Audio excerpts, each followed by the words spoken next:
things Wow, that we things changed. are. See these open areas here? This is These the low are meant to season. be, you have an Breather right now.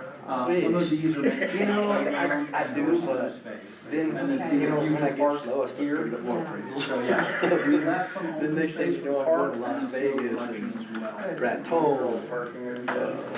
No, so these are the units. Oh, yeah, it's, Yeah, see, the parking is all along the way. Yeah, you know, Samantha does most of it. Samantha's really, You've done that for years. yeah, 30. So those are to be buried. I'm not sure how they're. Started when you were 18? Mark, let's see. I started when I was 26.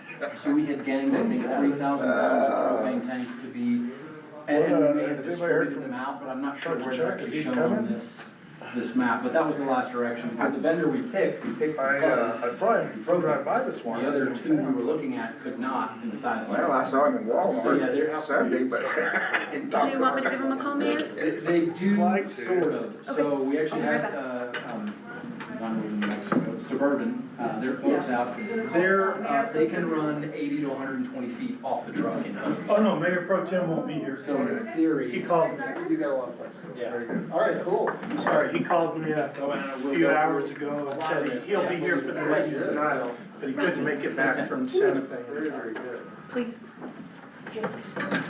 Thank you. Afternoon.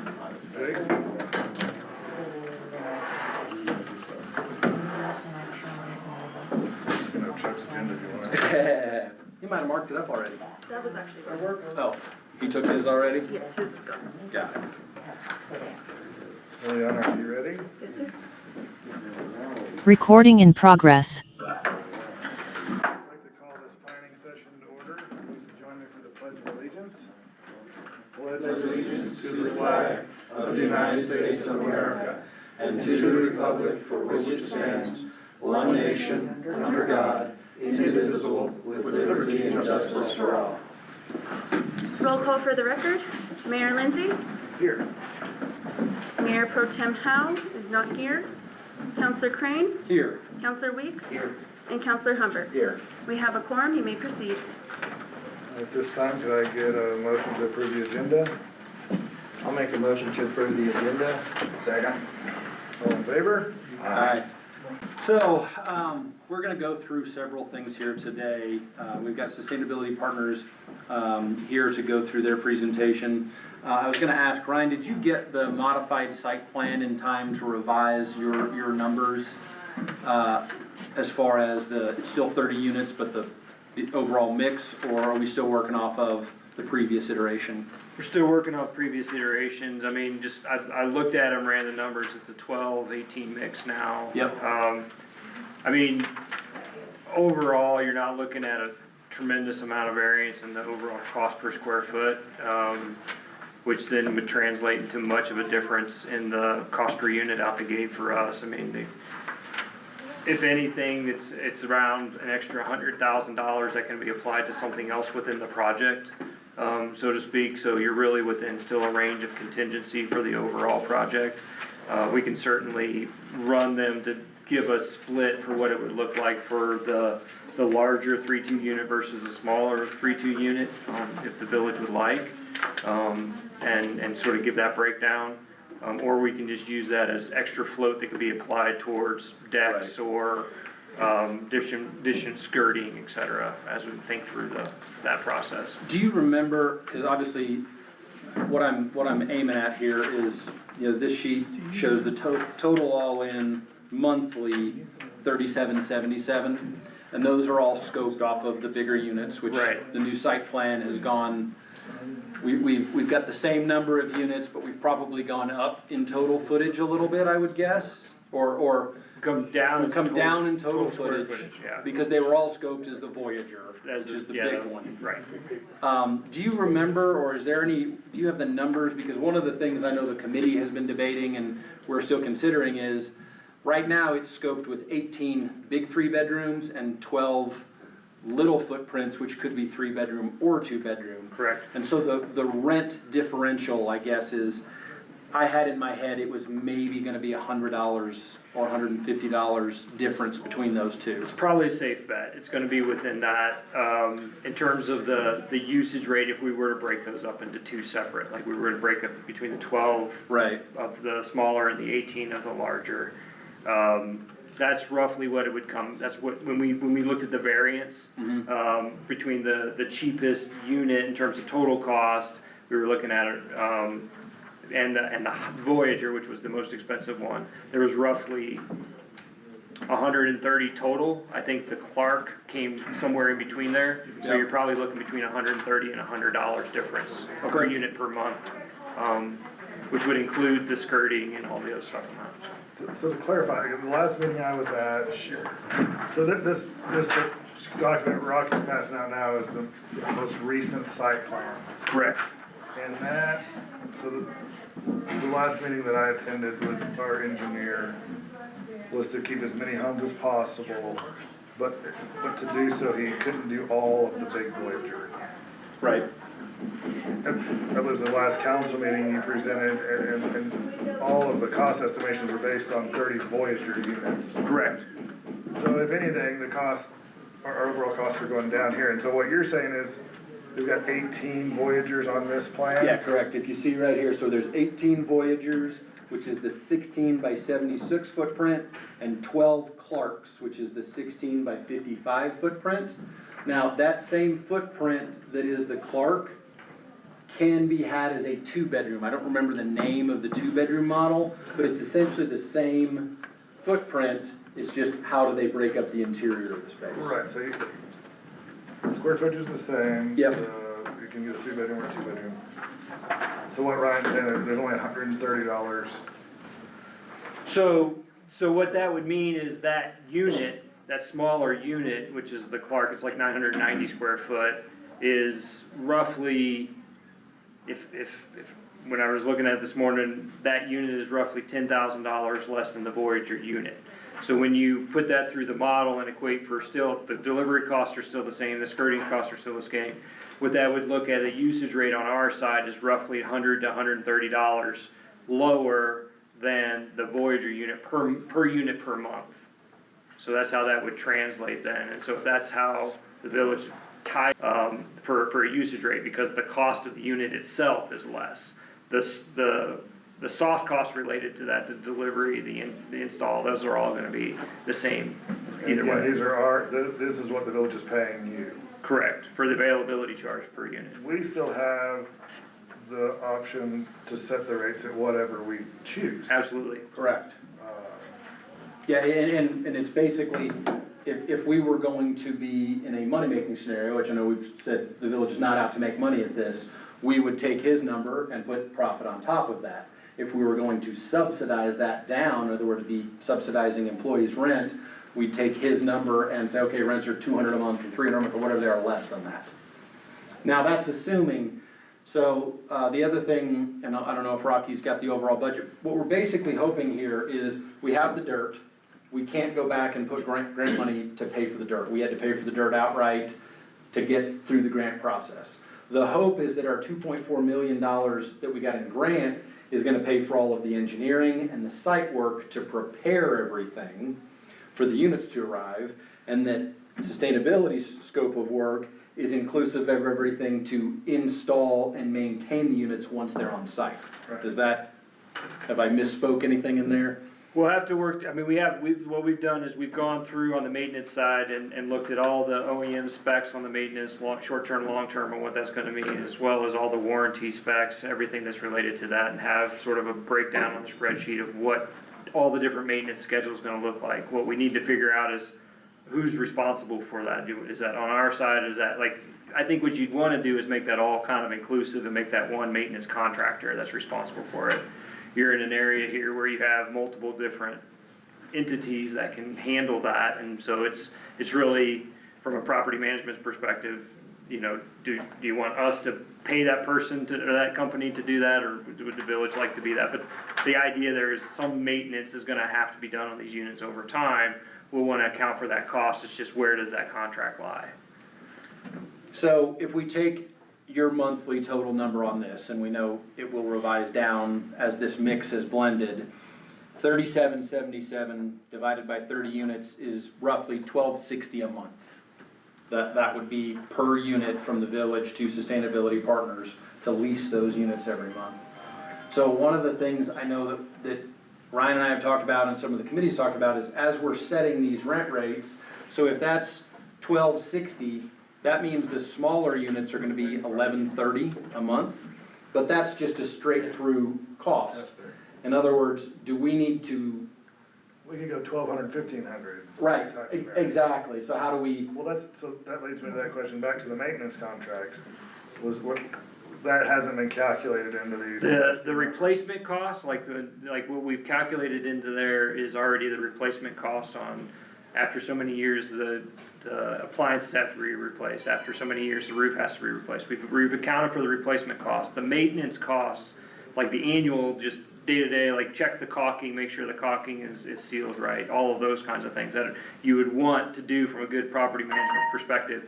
We don't know what those costs are right at this point, because we gotta scope those out. But that hasn't been included yet in there, but we know it'll be a cost that'll have to be absorbed by the project overall.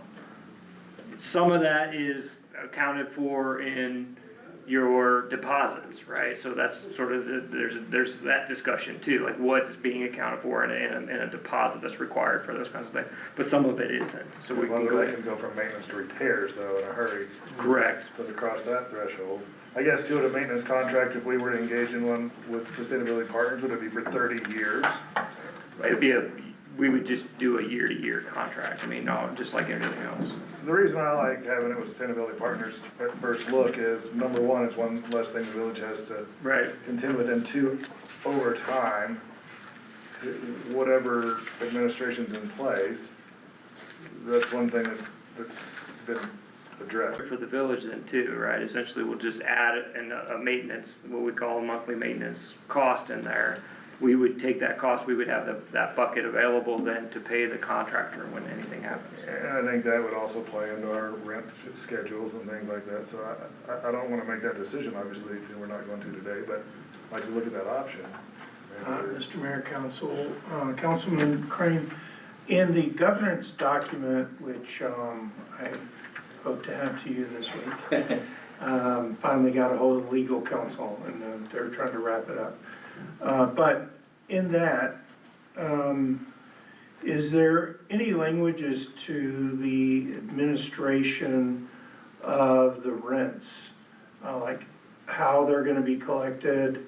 So that document, which again, very draft, and I know there's things that need to be tweaked in it, but it left it open specifically to the village to decide if it's going to be a property manager that is hired by the village, or is going to be an employee of the village that is essentially hired to be the property manager, would be one of their job tasks. So, and that's kind of what I was thinking.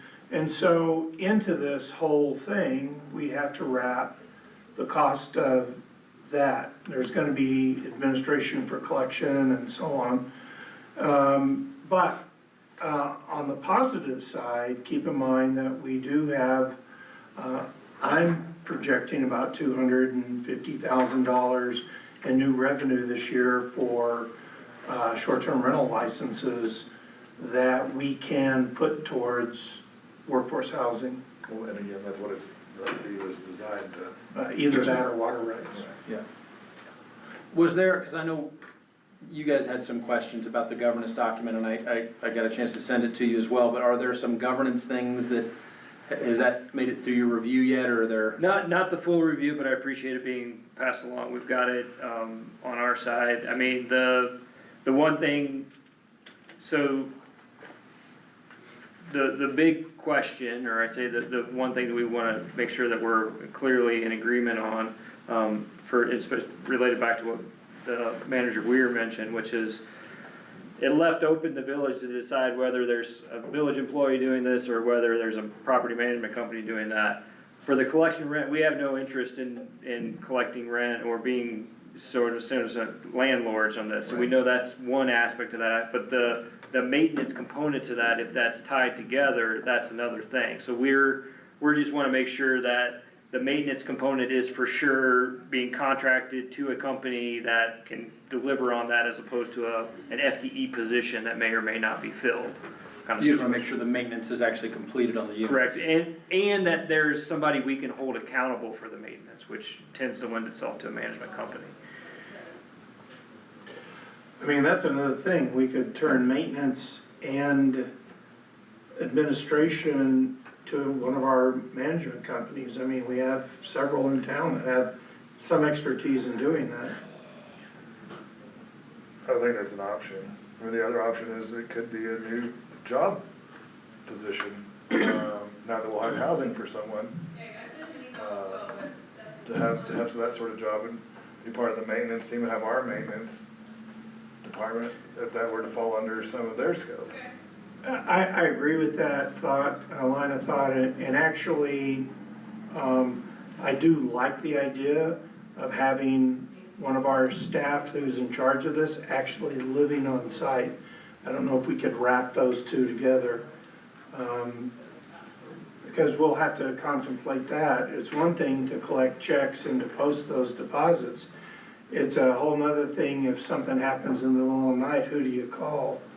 And, you know, I haven't lived, you know, all the apartment complexes that I've lived in, they all had an on-site administrative person. And this isn't an apartment, obviously, but. I know, but I'm just saying, Yeah, you do wanna have someone respond multi-unit quickly. locations.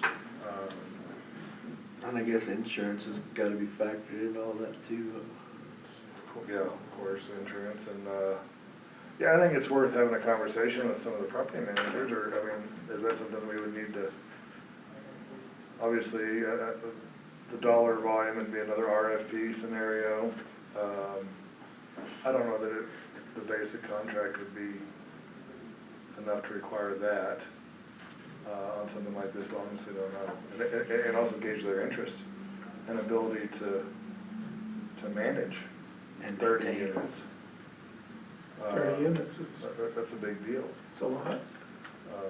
So, Well, and that was a big step, was getting to that, right? Because before we had this final site plan, we were kind of guessing at the units and numbers, and this site plan is probably 90%. I mean, it should have the propane tanks buried in it, it's got the road DOT fix on it, it's still got the future park sites, all the units are located. I don't know that did we ever get an answer on this overhead line? it's there. It's there, I identified it personally, okay, so it'll have to be relocated. mitigated, yeah, but. And some of the property management companies may like the incentive to have housing for their employees to. Well, I mean, if that's an option, which would, I mean, that's definitely a way to entice someone to work with us on it. But I guess between this site plan, our draft governance document, the specs on these homes, or at least the square footages, so they know the bedrooms and bathrooms there, would that be enough to pull together an RFP to at least, or informally start talking to those property management companies? Because we know how many homes, what the square footage is. I mean, I think it makes sense to talk to some, I mean, you know, I'd be open to talk to any of them, but the easiest one for me to talk to is the head of our lodgers tax committee, so. Right. And in these scenarios, typically it's a percentage of rents, is how they base. I mean, so we can calculate pretty quick if it's, you know, I know in cities in long-term, 10% is pretty much a standard management fee on long-term rentals in a larger community. So you can take those numbers and at least for the point of conversation, have a starting point.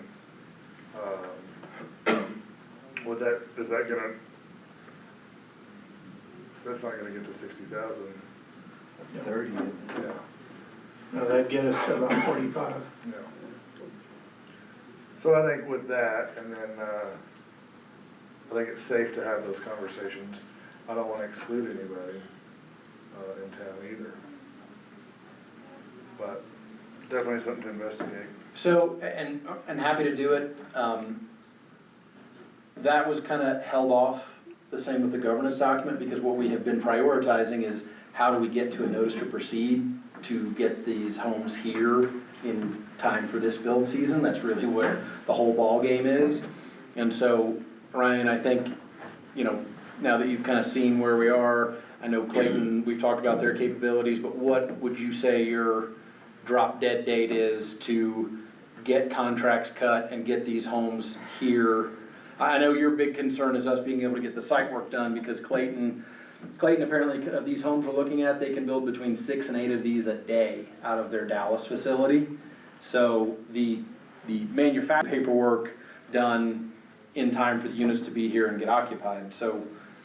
Yeah, it's a great point and question, Counselor. And the other thing is, you know, do we want them to be fully on 6 to 8 for these, right? Or do we want to space them out so that there's a couple rolling off that are then being delivered and received? So then there's the ability for the installer to do that in a sequence, right? Yep. So, you know, I think from the timing perspective on us, we're looking at August and September probably being the prime days for delivery and installing. That gives time for the site work to be done and get over the paperwork. So if we back out of that, and if they need 4 to 6 weeks to get everything done, or, you know, let's say, just say 4 weeks, you know, realistically, we wanna have a PO over to them by early to mid-July, right? So we still have a few months now to kind of work through, which is honestly comforting to me, because that still falls within our standard timeline to finalize contracts and finalize some of these details and these questions that need to be worked out, including, you know, the maintenance component to that. Now, we typically do include a maintenance component to all of our projects, so we can certainly bake that cost into our side of the equation, and that doesn't have to be then an RFP, not the management aspect, the administrative, but at least the cost of the maintenance.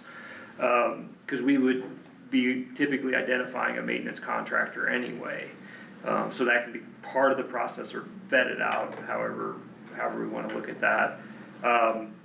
The key right now is really just what's the composition of the unit, so we can get pricing roughed in, and then a couple aesthetic options that we wanted to kind of include in the details so they can get prepped on that. So as an example, all of these units are side entry, and so the Workforce Housing Committee discussed requiring a dormer on the side, so you don't have your front door constantly under snow. That was one of the main options. It's a architectural feature, right? So it's a 12 to 14 foot sort of dormer thing. There's a rendering of it that we've got in the color options too. It's an attractive feature. There's also, and Ilya, I don't know if you're able to pull it up, but there's several different color options, I think 6 or something like that. Download it on my computer. So that, you know, if I was looking at this, I'd be like, well, let's do a mix of everything and spread them out, right? So it doesn't look uniform in any one space. Same thing for the interior color options. Has Clayton indicated how much time they need per home to set the home? We're talking to an installer right now. It's a great question. I'll have to get exact time on that. It doesn't seem like it's something remarkably high. I think as long as we sequence. As far as staging the houses in as you, so, yeah, I agree, August, September would be amazing. September, October would be great. October, November would be like. Starting to be challenging. Well, and that's when we start really bumping up against. yeah, Mr. Mayor, that's exactly my thought, is like, I like thinking of those as our target months, because that gives us a month of float on either side. Of like, well, if it got pushed back or it had to get pushed up, we could still start working on things. I mean, yeah, I don't want to target October at this point. I'd like to target much sooner, and then if it gets pushed back, we have time. So 2 things, Rocky, we're still set for the geotech on May 26th, is that correct? May 19th. May 19th, geotech. Well, and last I'd heard, we weren't gonna do that. No, we had to, Part of the grant. yeah, the grants required. Actually, HUD required it. Okay. The environmental assessment came back, and we passed and we're approved and everything, but we did have some mitigation. One of them was the radon. We needed to mitigate for radon in each of the home sites. The second item is that we needed to provide friendly fencing for animals to be able to cross over and not be blocked. I don't know what that is, but that the perimeter? The perimeter, yes. We need the fencing, or if we do fencing, it has. If we do fencing, it needs to be able to allow animals to pass, it can't be blocked off. So like 6-foot fence? Could be lower. No, I think it's kinda, I don't wanna, without knowing the guidelines directly, but it's kinda like the architectural control committees as far as not fencing to property lines. Oh. And also low enough fences that elk and deer can cross. Exactly. So 6 foot probably not, that's, I think, what, Well, technically, there's a village ordinance against fencing in more than 55% of your property, but nobody really follows that one. We haven't been chasing that one down very hard. Most of what we were talking about in regards to fencing was drift fencing, but now that Director Epler's here, I think there were some open questions on, based on this layout, what value will the drift fencing have and in what places? I don't think we were intending to fence the entire property. Any fencing we had considered was purely gonna be for snowdrift mitigation. That's a great, Mr. Mayor, that's a great segue to bring Director Epler up, because what I wanted to ask Director Epler is, with this May 19th date, when does he believe that we can get the site work done so that we can have the pads ready for houses to be delivered? Because if you're saying August, September, that's heavily dependent on him being able to do the site work, and he can't get started on site work until, it's probably more than mid-May, because we'll have the geotech done in May, and then there's gonna be some waiting period. yeah, Yeah, before we get the results. I wanted to interject something if I could, Mayor. The environmental assessment requires a 15-day posting in the Albuquerque Journal of our project. And so it's being posted now in Albuquerque for 15 days. After that, HUD requires a 15-day comment period. So we're looking at 30 days minimum from today, for today, to be able to get the approval to break ground. Will that same 30-day clock start after the geotech again? No. Okay. No. And can we start prior to the geotest being completed, as long as we have a geotest? Yes, we could, if it went through the 30 days. Which, that started, Right, it started. that started. So that'll run through probably about the same time that the geotech Geotest starts is up. here, it'll roughly hit about the same time. And again, the reason we had discussed not even doing the geotest unless it was required. Yeah, it was not a requirement of the grant until after the environmental folks And took then the a look at it. environmental wanted to see a geotest. Yes. And I don't know what the results of that geotest would determine. It's just groundwater. It and was stuff. about- I know, but as far as, I mean, I understand what they're looking for, but I'm saying, how would that impact the project? Oh. And Director Epler might be able to speak to that, but I don't see how it would, based on what we're doing. Yeah. I don't know. Sorry, Director Epler, we can't see you back there on the TV screen. I thought I was too close.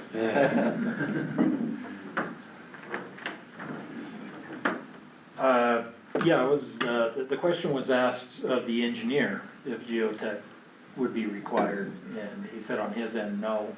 If there was an issue, like you said, it would be to check and see if there's groundwater issues, which is always the potential for that.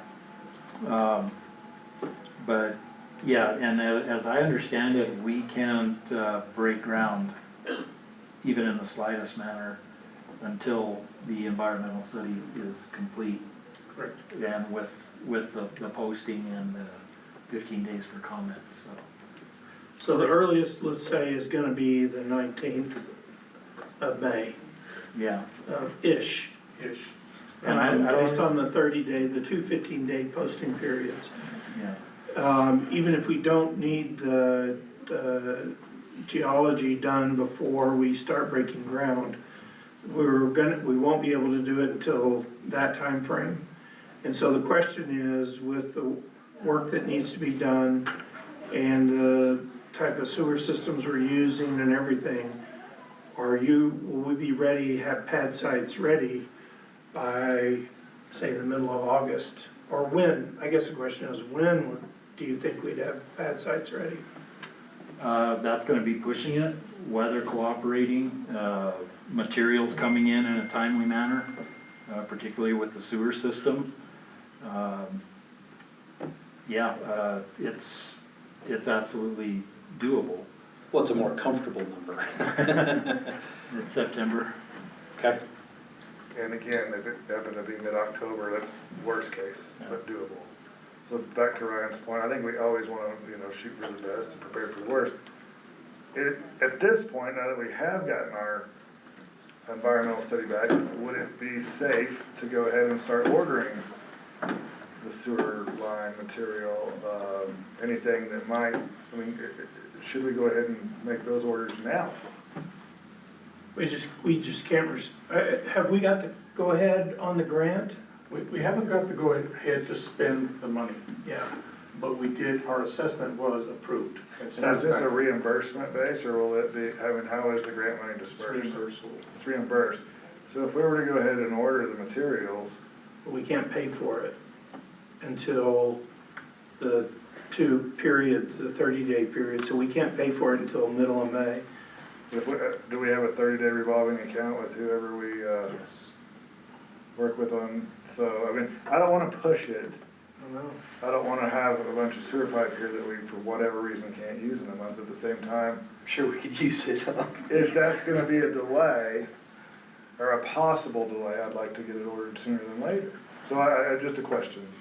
Well, one thing to take into consideration is, now that I feel, well, I hope we're zeroed in on number of units, size of units, location, everything good for the engineer to finish the mass grading plan. Because even though it's possible to install the utilities prior to mass grading plan, I prefer to just install at minimal depths. I could go in and put water lines in and say, well, okay, right here, I'm gonna have 2 foot of cuts, I gotta bury the water line 8 feet deep to accommodate the cut. It's really better to do the rough initial grading first. Aside from that, I could start putting in the utilities as soon as we get clearance on the environmental. But I'll need a bit of time to do mass grading, before I start with the utilities. And the question is, it appears we're going in a much better direction on the permit from the state and the idea and plan there. What's going to be involved with getting the easements for the neighboring properties? So we've had that discussion. There's not an easement situation that we do, it's just a matter of working with DOT and the neighboring properties. DOT agrees that the best scenario is a continuation of Flamingo Road. Another scope that's been added to after talking to the DOT though is adjustment of Flamingo Road on the east side, so that it more lines up with what we're doing. So adjusting Flamingo Road, having Flamingo Road then basically cross 434, and then one entrance to Alpine and one entrance to Zeb's off of that new road. Yeah. So I'm comfortable there, but again, that is a good point as far as accessing the property, because we have to have all those details. Unless we get an agreement with either Zeb's or Alpine to use their properties to access our property in the short term. Yeah, So- that's my concern. Those are, And I think with proper planning, it can be very unintrusive. Get you have to leave equipment on site, or generally, in the morning before Zeb's opens, out in the afternoon, just to, I think it won't be real intrusive. We're not going in with 637 scrapers and push dozers and everything. It's pretty basic stuff. I just, at this point, I can't see anything within our control that's gonna slow us down from hitting those deadlines. It's the things that are out of our control from other entities that can obviously really slow things down. As far as buying materials, now that the final design is set for the homes and final placement and everything, they can then complete get essentially 100% on the utilities, and they'll establish a list of quantities that they can get to us. But even short of that, even if I gotta do like what I did at Allen Field, get a proper site plan 100%, and I'll do the takeoff and order the materials, so. As far as, but that would be my question, how soon can I order the materials? It's, I mean, in general with grants, it's when you expend the money, but to be safe, you don't wanna have it invoiced until after that spend date.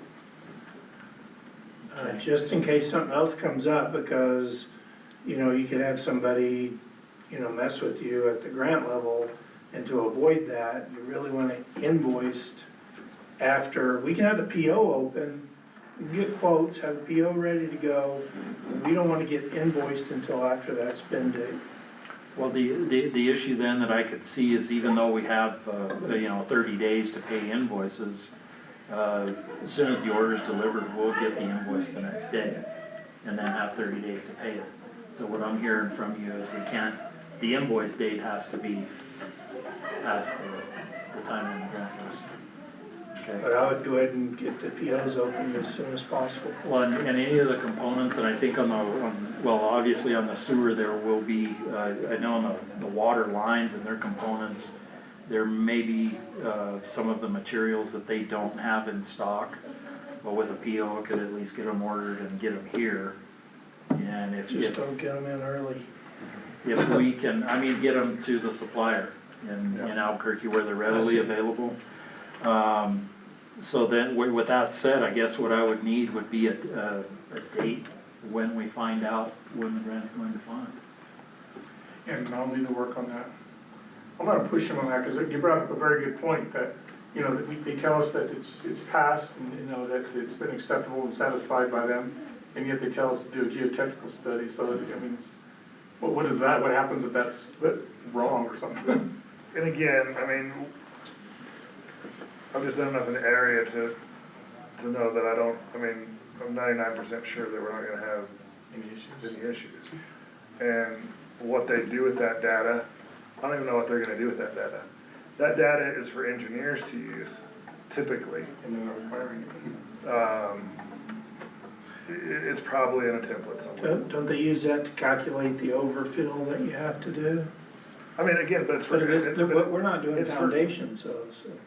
Exactly, we're not doing anything structural with it, and back to that, it's for engineers to use, not for, environmentals. again, there may be another reason, but, I would say it's just standard procedure and they probably do it on everything, no matter what that's probably right. you know, their fencing requirement was probably, that guideline was probably developed in an area that never has to put up snow fencing. It's the And reality. so back to that, do you wanna speak to the snow fence, so get your opinion on pros and cons of snow fencing and on our property? Well, versus- it'll protect to a point, but then it can also get to a point that it would overwhelm the houses that are particularly along the west boundary and the northwest boundary. Is this property line? Here. With the open field to the rear. And the setback Oh, is 10 feet, right? I believe that's right. I don't know, in commercial, is it 0 on for fence? I thought it was 5 feet, but I'm not sure. Okay, it's tight, but I could fit a blower through a 10-foot easement, but I can't through a 5. But we're gonna have propane tanks buried in the setback, so we don't wanna put a fence on top of them.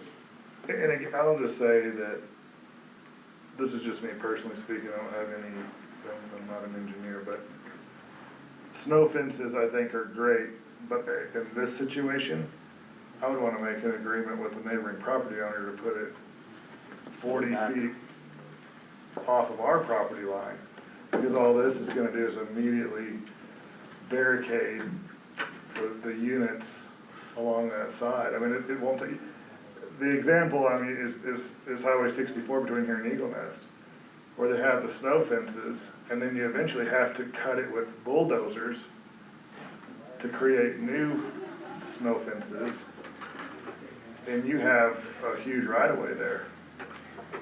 We don't have near that kind of thing, but we have the same amount of snow and wind to deal with. So I think we're gonna have drifting issues alone just with these units. Yeah. But I think it'll only be compounded by snow fencing on our property line. Yeah, unless it was an 8-foot solid fence. Well, but even then, so let me give you the example of, I don't know what that little street is on the very south end of Eagle Nest Lake, not the very south end of the. Oh, I know what you're talking about, I know what you're talking about. So that, they put up that, Yeah. with that in mind, That's right right. next to the driveway. Yeah, It that's makes the right. driveway unpassable. Yeah, it's Dusty worse. Yeah, lives over there. yeah. So again, my suggestion would be if snow fencing ever requires, if this land back here is ever required, or an agreement can be made with the property owner to set a snow fence well beyond our boundary, that we can allow the snow to accumulate, And and my- then mitigate if necessary. In my personal opinion, there's two options, doing that on the neighboring property or not doing snow fence at all. I think having it really close to the houses, it'll work for a while. Excuse me. But just like last winter, I gotta go quite a ways back to remember what snow and blowing snow was like. If you recall, Buckskin Road, was drifted in 8 feet deep. And we cleared it out, and 2 days later, a wind, it was, not as much, it was only 7 feet deep. Yeah. It'll blow back in, and even, and then it could turn into a real maintenance burden trying to maintain that corridor. Right, exactly. Have you had much time to chew on the budgets for the site work itself yet? All of our placeholder numbers and how far off we are on so many of those? Well, two things I don't have right now is electrical design and fiber, and I consider them the same. But also the mass grading plan. To me, it looks like it's gonna be relatively straightforward and simple, but with the eye, it's, you put a transit down, and especially since we're doing curb and gutter, and we're going into 2 retention ponds, detention ponds, and things can get more complicated than meets the eye, so I do think that since we are using curb and gutter, it will make sense to use asphalt as well, and that will be the biggest biggest single cost line item on this project.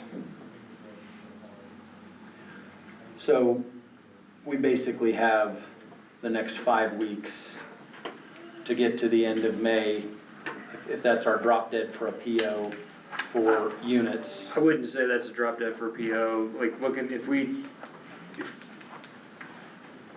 I wanna be aggressive but realistic, right? And so if we think September is like the target month for this and we start to back out that, I think realistically, for us to get a notice to proceed PO over to Clayton by the end of July, that gives us 90 days now to work through some of these details. Now, we don't wanna be at the back end of that finalizing what types of units, like, we're gonna take the information we have now and start advancing that, but just to kind of, I wanna issue 1 PO, so we'll buy time before we have these things rolling off the production line, noting as we get into June, we'll have a better sense of where the schedule's at, even into early July. I think, let me confirm that, but I think that's still gonna keep us in a safe space. And then, that means when we're issuing that PO, we have a higher level of certainty about when we think these things can actually be delivered and what that roll-off is gonna be. I think we're okay with that, let me confirm all that, I mean, just from everything we know about this, the reality is, and Counselor, I think I mentioned this to you before, the most predictable component of this is actually the housing unit themselves, like, they're being built, that's why we're going with that in the first place, right? They're being built in a factory on a timeline, and they just roll them off, and they deliver them. Now, we wouldn't wanna get into November, December, where the weather might predict transportation. So I think if we buy time before we issue that PO to understand the more unknown situations, which is the site work, I think we'll still be okay. Well, and you brought up a good point, Kurt, asphalt being the biggest line item, but also, as we well know, I mean, if we don't have asphalt in September, early October, might not happen, so I mean, timelines are kind of building themselves. I think we need to fully prepare ourselves for if when we do achieve the goal of getting these homes placed before winter, there may be the following spring until we can do the asphalt and curb and gutter work. And I myself feel that it would be better to move the houses in prior to curb and gutter and asphalt. So we're not as limited on approaches to these building sites. I think it's simple logic, and it could absolutely be a scenario where the first winter might be a bit of a struggle on the road conditions there. Well, and I understand your concern from your standpoint, but once we have 30, 60 to 90, 120 people living here, what does that do to them if we're doing a curb and gutter asphalt project next summer? Absolutely. So all things to try to target this year, obviously, if at all possible. I think the last gotcha that we haven't talked about yet is the rent limitation caps. Rocky, you wanna address that a little bit? I know we're still waiting on that answer, but. Yeah, they've responded with some questions. They were wondering if, we talked about this earlier, they were wondering if the village was wanting to make a profit on these rents. They had a couple other questions, and I responded the same way that I know we are. We're not, I mentioned the fact that we, at all possible with the grant money, that we would want to subsidize the loan in such a way to get the rents as low as possible. I used a figure of 1,200 and lower. They wanted to know what we expected the rents would be. I said somewhere between 1,200 and hoping to get them lower than that. And so I'm waiting for a response from them, basically. And based on what I'm hearing, I'm thinking they're gonna be closer to 12 to 1,500. Maybe 12 on the minimum, 15 on the higher side.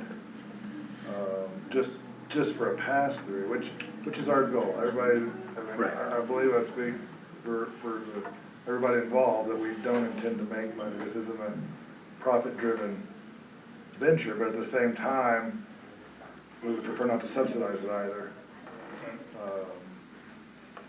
Although, to Manager Weir's point, we're raising money in other areas if we needed to. But yeah, I think it might be best to go ahead and, after a further evaluation, especially when we have maintenance contracts, property managers, these rents are probably gonna be in the 12 to 16. I mean, I would be, which is still, for any house this size, is an incredible value in this area. Especially a 3-bedroom. Yeah. Get a 3-bedroom. The challenge was these income caps were, just to review, there's a table that shows average median income for all of Colfax County, and it has high, medium, low, whatever the columns are labeled as such.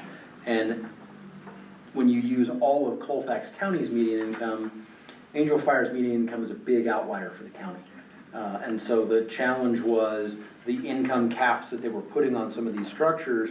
Once you started to get 2 income earners or 3 income earners, if you had a roommate situation, they might be precluded from doing just that, as the overall income would be too high. So we had asked MFA if we could use not the very low, but 1 or 2 rows up on the income range, and they were supposed to be getting back to an answer, but we haven't heard that just yet. Yeah, there was a very low, extremely low, and low. And they were using very low for us, for Colfax County. I first asked them to use low, because that would give us a little break. But then, since we looked at Title 11, in there, never mentioned anything about Colfax County. It all mentioned nothing about village. So I then sent that statute to them and said, why don't we just use village rates? And she's considering that. And that Which really helped us. our median income is almost double the county. Yeah. And so Which I that, understand why that is. I mean, even the people that will be looking to rent these would make possibly more than the median income in the county, but still not be able to afford a place to live here. So yeah, Rocky's pursuing that, but you haven't gotten an answer I yet. have not got an answer. But yeah, I do think that $1,200 to $1,600 is probably a more accurate figure, especially since we're doing two different models.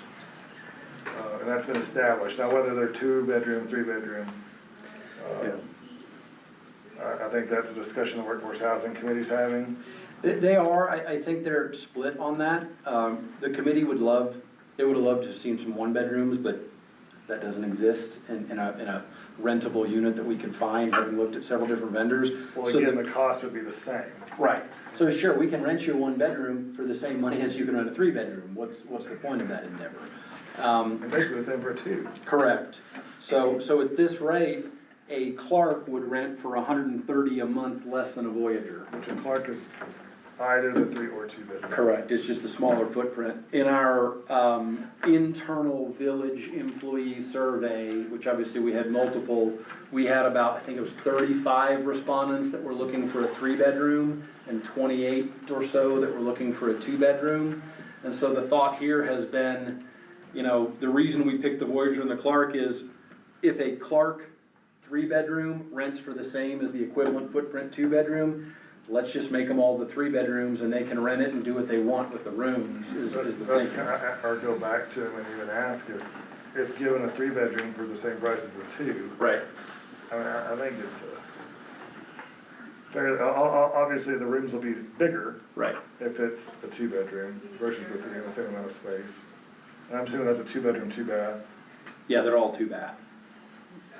One other thing is, I think the Voyager was the more expensive of those two larger footprints too. Right. So we can choose the lower, I mean, I don't know how much variance is lower and higher end, but like the cheaper of the two 1,140 square foot units, still 3.2.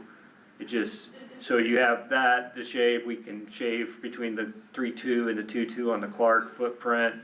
I still have 5% contingency built into this, which I think is a comfortable number. I like to have that in there, but in these, the costs are pretty predictable. They're coming off the factory kind of thing. So, you know, those extra, we'll say, costs that are included in the initial estimate can be applied towards that maintenance bucket to kind of keep it closer to the 12 rather than the 15 over time, depending on how we sort of pull the levers. So a month from now, we need answers from MFA on the income caps. We're gonna need the, whatever monies are going, you know, your direction, and anything else that needs to get RFP'd or Kit Carson or what, we need that whole site plan.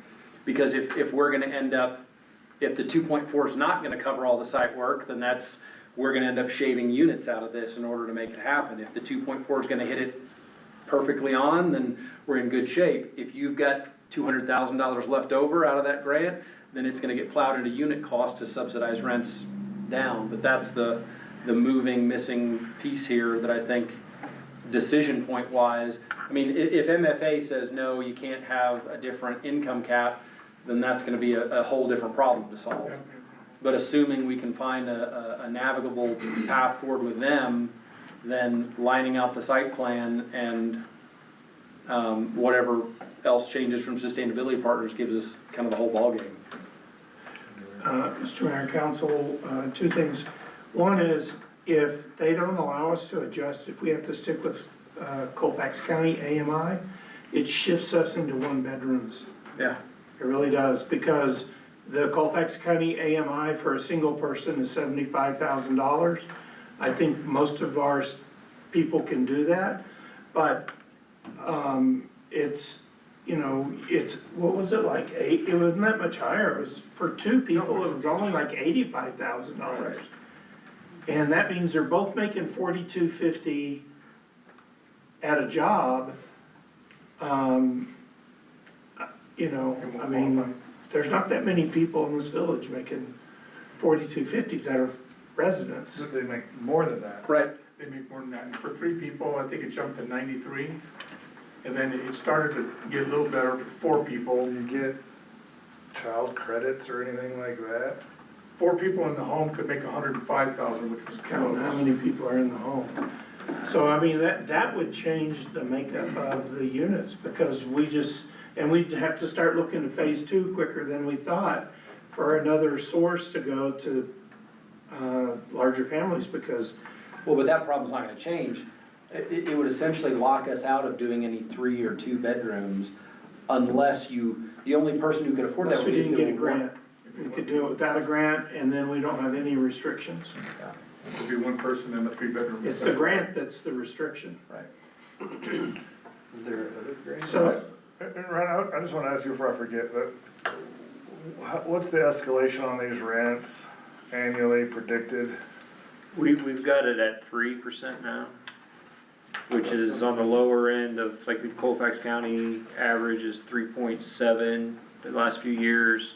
Statewide, it's some crazy number, so we won't use that one, but, so we try to keep it pretty conservative at 3%. We can go up or down, depending on. and Mr. Mayor, I have one other question for Ryan, and this might be for Rocky too. We've talked about if we don't use the full 2.4 million of the grant to bind down the cost of this, but Rocky, have we verified that we can do that? I think we have. And Ryan, how would that work? I mean, if let's say we only spent 1.5 million on infrastructure, and we had another million, do we just give you that money and that buys all the rents down? How does that work? Yeah, I mean, it's a great question, so there's a couple options, because we're not tying our cost to the rent, you guys decide ultimately how that, but applying it towards that, yeah, you could either apply it towards the capital, so we have to get less capital, meaning that it'll be less of a usage rate, just flat on that. We'd still wanna make sure that there's maintenance on the units over time. Or another thing to do is we can escrow it and then just apply it however you want to towards the payment, so. I think we have a spending period on this that has to be expended, and it's like 3 years or 4 years or something. Well, it would be expended, you'd still be writing us a check, we would just be Oh, I escrowing see, it, I pulling see. from it. So we'd be pulling from it for the benefit of the project itself. Okay.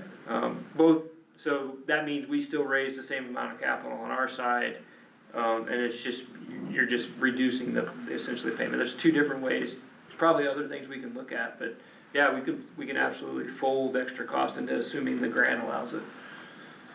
Kurt, you're gonna kill me for asking this. What do you think it's gonna cost to put it in? $2.4 million. You can get back to me. I'll give you the same answer that Kit Carson is giving me when I'm trying to get information on that. I need to see design, Yeah. okay, and I don't mean to beat a dead horse, but I still hear It's too some, early to say. conversation about potentially changing the units again. And the final decision on what units are gonna be used, where they're gonna be placed, is what's holding up final civil design, and electrical design is waiting for final civil design. Well, I don't think we need 61 bedrooms. I mean, I was exaggerating, but I'm just saying, No, I know. it's gonna impact who's gonna be able to rent. That's a left field problem that we can't account for. If it happens, it happens. I like the site plan, I think it's a little full, but it's 18 bigs and 12 littles, and we have people ready to occupy them. We've still got the space in there for future playgrounds 1 and 2 that will be more grant writing. I think Dennis Engineering did a tremendous job of exactly what we asked them to do. Pack as many Voyagers in there as you can and fill in the rest with Clarks, and that's exactly what they did. Well, again, and they didn't though, because we could have done it in a more conventional manufactured housing community. For sure. And they didn't do that. Right. The other thing too is I mean, the engineering for asphalt, curb and gutter, that's part of the detention ponds, that's all. So really to not do asphalt, curb and gutter at this point in the design would be starting Yes. a big start. Well, no, I think You're we open to determined you Well, I were know, gonna have to do it I was because of concerned drainage. with Director Epler's concerns about getting that done this year. number one. Then number two, the cost involved being the single biggest line item, if we could use that money to buy down the project, but, I'm very much in favor of the asphalt curb and gutter, design that we have. Well, to be clear, to fit the number of units that we have, asphalt curb and gutter was the only option.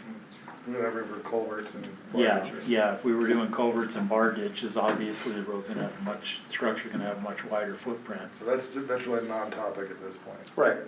And I do have to mention something that I'm concerned with, that haven't really got any feedback on, is the overhead primary that is across the south side of the property. It is absolutely there, and at a glance, I cannot see a easy way of relocating it. It's a rather large span. But here again, I've met with Jacob Tafoya, the staking agent for Kit Carson Electric. This whole project is in Richard Martinez's hands. Richard is taking care of this project. Yeah. What? Back to the overhead power, I mean, I think we'll, with Kit Carson's help, we'll have a solution. Like to bury it. Yeah, but even if we bury it, I'd rather, reroute it at the same time. But there's 4 units impacted by it. So really, in worst case scenario, if we don't have it, I understand your concern with Kit Carson and not giving you a plan. I'm confident that they will. Yeah. The worst case scenario, the project continues less 4 units. We're not gonna get a full plan and full price from them until we have full design and every last decision made, so. I think that should be a separate task order, that particular overhead primary, just getting it relocated. Unless they're gonna pull power from it for our project. I don't know, you're probably right, wait for design. But I don't want to be waiting on them. So, since we are waiting on design,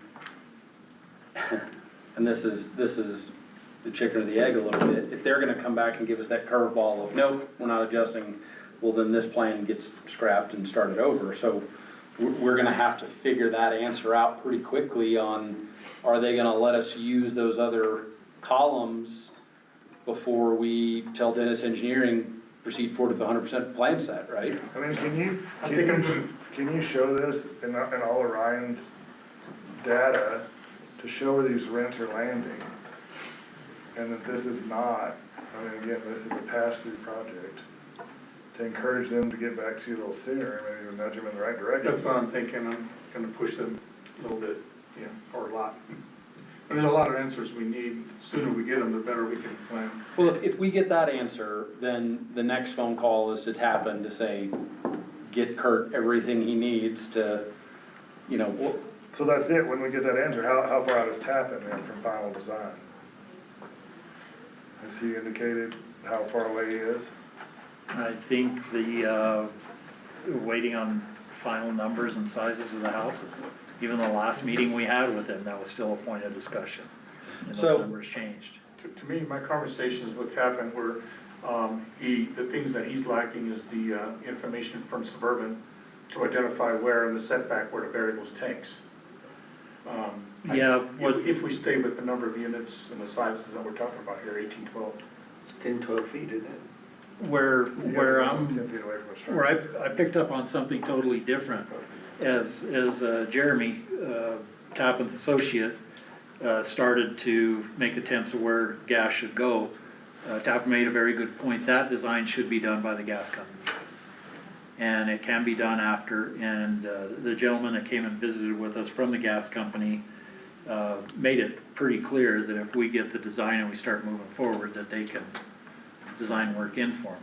Plain and simple, Tappan's not gonna design a gas Right. for us. Right. So I don't wanna hold him up with that, but yeah, I kinda see the only things holding up Tappan right now is one final resolution on the access off of 434, and final, 100% final decision, number of units, size, and placement. The only factor as far as size and number of units is the medium income issue. But My recommendation, Mr. Mayor, is to continue with this site plan that we have here on these units, because if we don't get what we want the other way, it's gonna push the whole project into next year anyhow. If we have to change off of these number of units, I mean, we don't wanna give, the, order to proceed until July. We'll have to know by then. But right now, I think we proceed with this. This is the most, this is gonna be the best plan that we can do for that property. And, because if, the NMA, DFA or NMFA comes back and says, no, we're gonna stick with Colfax, we're gonna have to have the site plan totally redone. I mean, and then we're talking about asphalt. If we're gonna do asphalt, there's no way we'll get asphalt done in October. Not based on the length of time it takes to do these site plans. The challenge will be if we get held to that standard of the low numbers. What was it, 75,000, Rocky, for a single bedroom? 74 something, 74 some change. Having gone through several different vendors, all of the one bedrooms we looked at, his number is gonna be $1,000 plus, still. Because there's not a tiny home, there's not a mobile home, like, That's what I'm saying, that's why they should all go to single, because if you're making 75 grand a year, I think you can afford 1,000 plus in rent. But if you have two people making 85, it's. it's a matter of quality. The problem is Angel Fire pays too much now, is the problem, as a whole. Yeah, so you're right. So nobody's gonna be making 80, or very few people will be making 85 a year or 90 a year, whatever it is. Two people living together, they're just not gonna qualify. They'll be making more than that. Well, is it logical to say that the current site plan accommodates the highest number of larger 2 and 3 bedroom houses? Yes. Yes. So that if this comes into play and size of units has to be reduced, if the work has proceeded with the individual sites, it's a lot easier to put a smaller unit on a bigger pad than it is Oh, that's a good point. That's a vice good versa. point. That's a real good point. I mean, the site plan without the units themselves could be the same, because we're not gonna be going to bigger units, we're gonna be going to smaller units that could fit on that same And pad. I'd be reluctant to order 30 one-bedrooms all at once.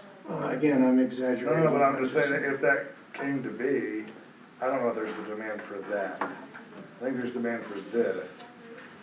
But one bedrooms, I think. The that- survey says you're right, Mr. Mayor. But I don't know what other choice we would have.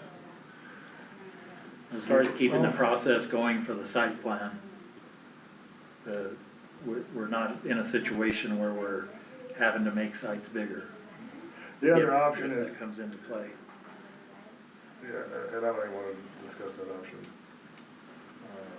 Giving back the grant money, we're not tied to We it. could turn the grant down, it's not too late to do that. We We haven't spent the money yet. I urge you to give me this week. We're not giving. No, I do, I don't wanna get that. Well, Mr. Mayor, if I may as well, I mean, going with this site plan gives us something to start engaging the capital provider to get that machine going as well. I mean, we can always change anything For down the all intents line and until purposes, there's, we're on track with this. yeah, this gives us something, really, the only thing I would need to move with next is, okay, so that identifies, it has 2 names on it, but it's really identifying footprints. Which of the options in those footprints do we want for now? And my recommendation would be still, let's just go with the higher cost, we can always adjust it down later. And the capital provider doesn't care if it's 3.2 or 2.2, they just wanna know what's the cost gonna look. I'd rather raise more money now and not use it all, rather than have to go back a second time and say, hey, we're gonna need more. And it kinda goes back to the question that, Manager Weir mentioned before as well, in terms of if you wanna apply other money to it. It's always cleaner to just say, we're gonna raise all the capital and account for this now, and then if you wanna apply it, we'll escrow it and apply it that way, cause then we're not having to make decisions about where is the money going, which is it being applied to, so. It gives us a way to still stay on track to have everything ready to go up until June and July when these final decisions are being made, and I'll be honest, if for some reason a decision comes back that makes us have to pause this year, okay, so be it. I mean, we're not too far down the line where there's an expectation until a notice to proceed. There's no obligation to the village until that happens. Well, and I get the impression MFA wants to work with us on this, it's just coming up with a suggestion that they can live with, that doesn't violate any grant terms or whatever it is, because the numbers are what the numbers are. Yeah, I get that same impression, Counselor. In hearing the response back from MFA, their words are, we're taking this because they are considering this. So they're thinking about it. They're not just, just putting us back. So I feel like, Even if it was Moreno Valley, Black Lake, Angel Fire, Eagle Nest, I mean, but yeah, I understand. No, we're definitely gonna give you the time you need to get that answer. yeah, wanna go right now? Any other, I like site plan, any other feedback or comments? The only thing I guess I would say, we picked these units here and we could go back to the Workforce Housing Committee and let them do more work on it. My concern is the time crunch. These units fit, they're all 3 bedrooms, we have a fairly predictable idea of what the rents will be, assuming everything stays on track. So I don't see a lot of reason to have them debate about 4 different floor plans versus 2-foot floor plans. I think we could do that, but I don't really see the advantage there. And what does it do to the order? I mean, the change in the cost, I think if we order 18 of the same and 12 of the same, is that, if they were to do 6 and 6 on the smaller units, does that impact the cost significantly? None of this impacts the cost significantly because they're all so close in cost. I mean, and honestly, it'll be an availability charge for a unit. Again, you as the village can decide how that's going to ultimately spit out, right? Like there's no connection between how we're putting the cost to you to what ultimately has to go to the tenant. So, rather than a tenant paying $1,260, you might want to just say it's $1,300, right? And then that 40 gets applied to something else in the project that's gonna have a cost, right? And I definitely am in favor of the Workforce Housing Committee hashing out the final bedroom count. Making a recommendation anyway. As far as the cost, I heard Councilor Weeks, you asked about other grants. And so I recently learned that there's some grants available with the Economic Department. They call it LEADS, and they're looking for, they want grants, applications that are geared towards building jobs in the community. And so it's brought to my attention that our workforce housing is definitely a project that brings economics into the community, because we're bringing employable people into the village that can expand. And so I'm looking into those, and I'm already applying for one. It's a small one, 25,000, but there's multiple grants that are available there, and so I'm gonna be looking at those as well. And, one of the thoughts that I talked to Kurt about was these little grants, and 25,000 may cover the fiber installations. Another 25 or 50,000 may cover something else. And so, That's not insignificant. yeah, so we'll be looking for that.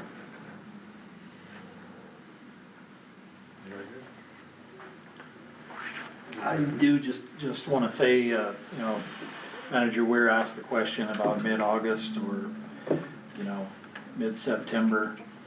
If in this process, particularly over the next 30 days, that if another hurdle comes up, I kinda feel like we're at a point where one more unexpected hurdle could potentially push this back till next summer. And I just wanna say that when that time comes, I know it seems at times like maybe I sit up here and tell everybody what they wanna hear. I feel that I can get a lot of stuff done, But if I start to get under the impression that we're not gonna be able to have it done before winter, I will let you know. I wouldn't expect anything less.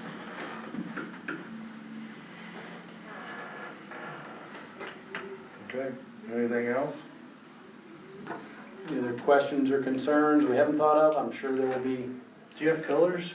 for Yeah, us? I mean, there's some aesthetic stuff, I didn't know if that, wanted to look at that now or for the housing committee, it's just up to you. I do have some information, so Might as the well. exterior options on these.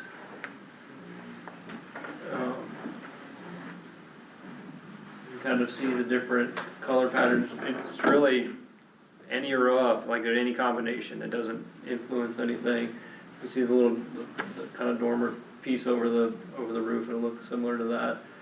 So there's different options there that pick and choose, 3 of one, 4 of the other, they can be applied to both both, any of the styles of units, essentially. Is that like a, cement board siding or a masonite? It's like like a fiberboard from what I understand. And then on the interior, they have just fewer options, but there's a couple options there just for color patterns. Again, I think you could probably just pick a blend, or if there's one that's easier to maintain or versus the other, materials wise, it doesn't change anything, but it just gives. I like if you go over to your neighbor's house, it doesn't look just like your house. Exactly. Yeah. And then on the only other thing is on the skirting, to kind of figure out what that's, I mean, I think we built in pricing for the main standard ones. I don't know where he landed in terms of doing a whole full runner or just the posts for setting them. I don't know where that landed. The stem wall versus just the posts individually. I think we're still considering just the posts, but a lot of that is gonna depend on how the numbers come out for the rest of the site plan. That's one place we could save $1, for instance, instead of Right. doing a full perimeter stem wall, we could just Right. do the corners, and that may leave money for asphalt. Got it. So you have then, like the standard ones that we already sort of priced in there is sort of like a vinyl, then the metal, and then the fiberboard, or they call it smart board. There's a couple images, I don't have full specs on it, but that's what, we're in discussions with the installer right now on like which versions. Again, the cost between the one versus the other is like $600 to $800, so when you spread that out over the whole cost of the project is really negligible, but that'll be something that over the next couple months we'll wanna land on. The aesthetics on the unit itself, more important than, in the near term, than the aesthetics on the skirting, cause that's gonna happen at install, right? So that's a decision point that can be made later. You mentioned the stem wall versus the post, is that something, the stem wall, does that go in after the unit's set? So I think it was the brick, there's a brick, it's a fake brick and a stone skirting that actually requires something at grade to affix to. So If you're some putting of their- if you're putting down brick or, Right. or cement, like blocks, cinder blocks, Some- right? That would have to be Ground on base. a actual like, Right. It's just some of their higher end skirting options require a different foundation type than others. But that would, and at what point, one of the things I did wanna explore, and again, I think could be a time crunch, but what it takes to put in a foundation that's considered a permanent foundation, and what those requirements are. Y'all doing solid concrete runners? We have, in the specs from Clayton, the different types of foundations, I believe, that can be used, cause there's several The at XI2? different price points. And I don't think we've settled on what the right answer is. That was kind of let's see what the overall site budget will allow and won't allow. They'd all require hurricane straps, I would imagine, I right? imagine. they're all strapped down, Yeah, some type of anchoring. Yeah, have to be anchored. Yeah, but to look at the anchoring versus setting it on a permanent foundation Correct. where it's Right. real property. That's something I'd still like to look at. I think that's just more again, I definitely wanna see it happen this year. If it happens next year, that's okay if we're doing it right. Or if we just run into too many hurdles. But- Those XI2 foundations, if y'all look at them, they're just above ground, they're pretty reasonable, but they would qualify for FHA, which should qualify as permanent foundation. XI2, Uh-huh, and is that poured in place? it's just like heavy sandbags almost, things that they put around, and, then the straps attached to those. And quite frankly too, I think the skirting options, I'm inclined to go, and I don't know about a full stem wall perimeter and masonry, but whatever we can do, because I know those are a weak point Yeah. for rodents in this environment. They love a nice warm crawl space. They'll find a way in. Vinyl won't hold up. The vinyl won't, I agree with Counselor Weeks, so. Are All they- things for the workforce housing committee to consider. Yes, sir. Or just a thought come to mind, do you know if there's a power outlet, power source underneath the houses where a water line is located? I have to look at the specs, the bank sheets on that. I don't know offhand. It could potentially be an addition, an option, if you will, to have a power outlet available at the water tap site.